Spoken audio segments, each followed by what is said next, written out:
सज्जनों मित्रों बेलियो अज साडे नाल मौजूद ने जनाब हाजी मोहम्मद लतीफ़ खोखर साहब।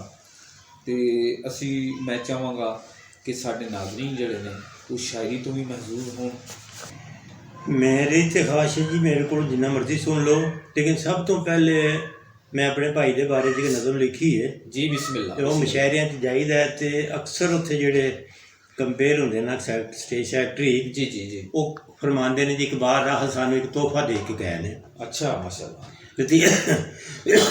हाजी लतीफ़ की सूरत च अच्छा वाह तो जी। उस चीज़ को सामने रख के मैं एक नज़म लिखी है जी साड़ी खिदमत च पेश करने जी बिस्मिल्लाह जी। लिखिया जी वीर सी मेरा राहत इकबाल हाँ हाँ दुनिया तो गया बाकमाल हाँ हाँ वाह मैनू अदब दी राह दे पाके हाँ टुर गया अपनी चाल चला के हाय हाय मैं ओदे हथ दा पौधा हाँ मैं ओदा सुच्चा सौदा अरे वाह भाई वाह। अज जे वीर जिउंदा हुंदा हाय हाय सीना तान के नाल खलोंदा अल्लाह अल्लाह अल्लाह बल बल हुंदी वेख के मेरी हाँ सेरा वदनी सी रत तेरी क्या बात। मैं नहीं तेनू वीर भुलाया बेशक बेशक मैं नहीं तेनू वीर भुलाया अज भी सिर ते तेरा साया अल्लाह अकबर वाह वाह।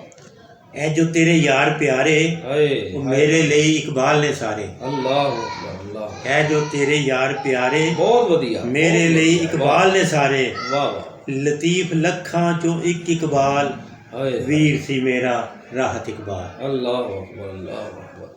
ऐसा बहुत सुना जी माशाल्लाह माशाल्लाह। यकीन करो अज भी जो किते कोई इकबाल का नाम लैंदा है या राहत का नाम लैंदा है सानू इकबाल राहत याद आ जाता है, उन्हों दी मुहब्बतां याद आ जांदियां ने, उन्हों का वो मिलनसारपन याद आ जाता है कि जो उन्होंने कोल जाईदा सी उन्होंने बहाने वास्ते जगह नहीं सी। बेशक इस तरह